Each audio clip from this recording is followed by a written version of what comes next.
I didn't mean to take the last bus. It was the kind of mistake you make when a day is already frayed.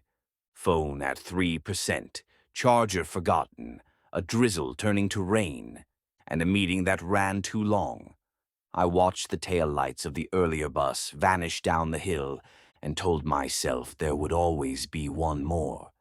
There always is. The shelter on County Road 7 was a cracked plastic box, its bench etched with the ghosts of names and initials. The schedule behind the plexiglass was sun-bleached, barely legible. But my route, 46B, had one final run. When the lights appeared, two pale coins rolling up the dark road. Relief hit me like a physical thing. I flagged it down with both arms. The bus sighed as it stopped. The door opened with a sound like a rib cage. "Evening," the driver said. He wore a flat cap, old-fashioned and out of place. His eyes caught me in the mirror, not bored but watchful. I tapped my card. The machine beeped, but no light came, just the sound. Inside, a handful of passengers sat scattered through the blue light, a woman in a knitted hat, a sleeping boy with a backpack, an old man gripping a cane. They all looked slightly unfocused, like images with the sharpness turned down. I took a seat halfway down left side, and the bus pulled away. Outside, the rain traced lines on the glass. The wipers answered, "Yes, yes, yes." I checked my phone, 2%, then black. It turned into a mirror. In it, my own face. Tired, pale, with a smudge on my cheek, I wiped it away. Left a streak instead. The route was familiar: grain elevator, the cannery with its mural dash, a boy and a fish sharing a secret smile. But the mural never came. The cannery never came. The same fields kept folding, repeating. I leaned forward. "Hey," I said, "did the route change?" The driver looked at me through the mirror. "No." "We missed the turn," I said. He was quiet for a long time. Then, "We don't take it this late." "Since when?" "Since late," he said. His face didn't move. I sat back. Outside, darkness pressed close. The boy's breath fogged the glass, and for a moment, numbers appeared in it. 00:46. Then faded. A long, low moan echoed across the fields. A train horn, dash. But there were no tracks, no lights. The sound seemed to come from the bus itself, remembering what a train once was. The bus slowed. A sign passed in the headlights. "Request only beyond this point." The driver pressed the stop bar himself. The bell didn't ding. It chimed, soft, porcelain. The shelter we stopped at was stone. Inside, a single missing poster. A young girl, one eye blurred by a tear. The door opened. No one moved. No one boarded. The driver waited. "Anyone?" he asked quietly. Silence. He closed the door. We rolled on. I asked, "What's the last stop tonight?" "Same as always," he said. "Wharf Street." "Downtown." "Good. Something normal." "How much longer?" "We'll know," he said. The woman in the knit hat rubbed her thumbs together.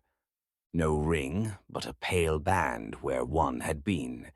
3 more stops, each with another missing poster, each with a different face, different year, different story.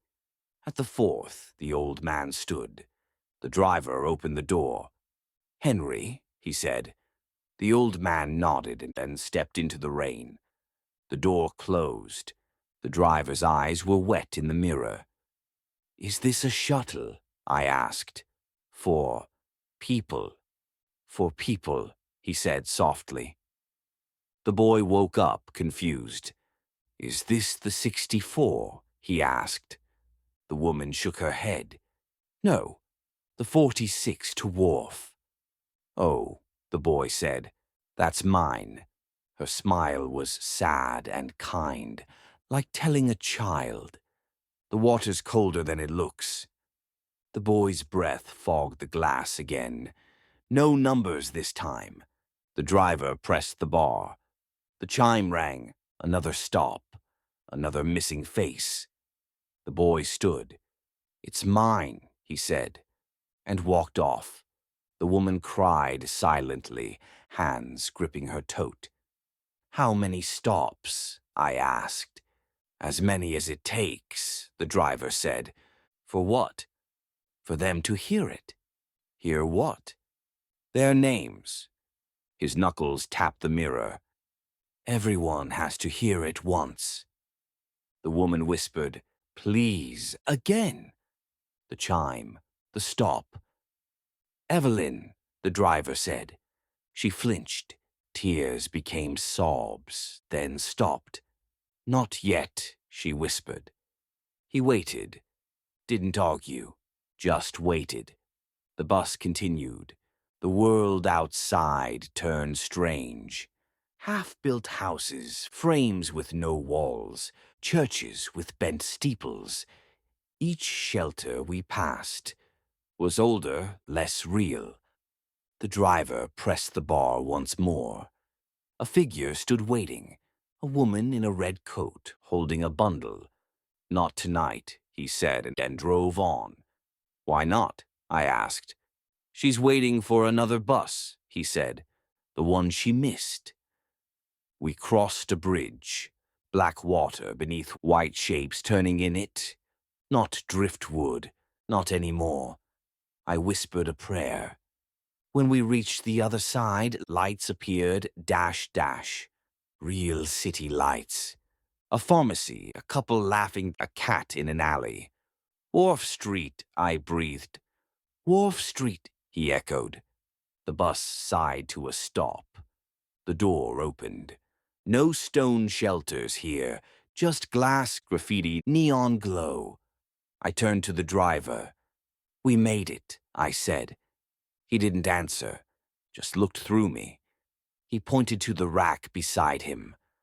A phone lay there. My phone. Same crack across the corner. "It's dead," he said, "but it'll keep your pocket from feeling wrong." I took it. It was cold. "Do you want me to say it?" he asked. "Say what?" "Your name," he said. "I know my name," I said quickly. He nodded. "Then go on." I stepped down. The air of the city wrapped around me. Rain returned, soft and familiar. When I turned back, the bus was empty. Completely empty. No driver, no passengers, no marks on the floor. I blinked once, and it was gone. I walked to the pharmacy, bought a charger, plugged in my phone. It stayed black for a moment. Then the screen lit. 1:12 a.m. A text from Dad. "Call me." I dialed. He answered. "Where are you?" he asked. "At Wharf," I said. "Home." He breathed a sound between a sob and a laugh. "I thought—" He started, then stopped. "I missed the first bus," I said. "Took the last one." "Yeah," he said. "I know. I don't ride late anymore. But some nights when the world goes quiet, I look out at County Road 7 and see two pale lights in the distance. The bus still runs. It always will. And sometimes, when the air holds still and the rain forgets to fall, I swear I hear the driver say a name. Not mine, not yet.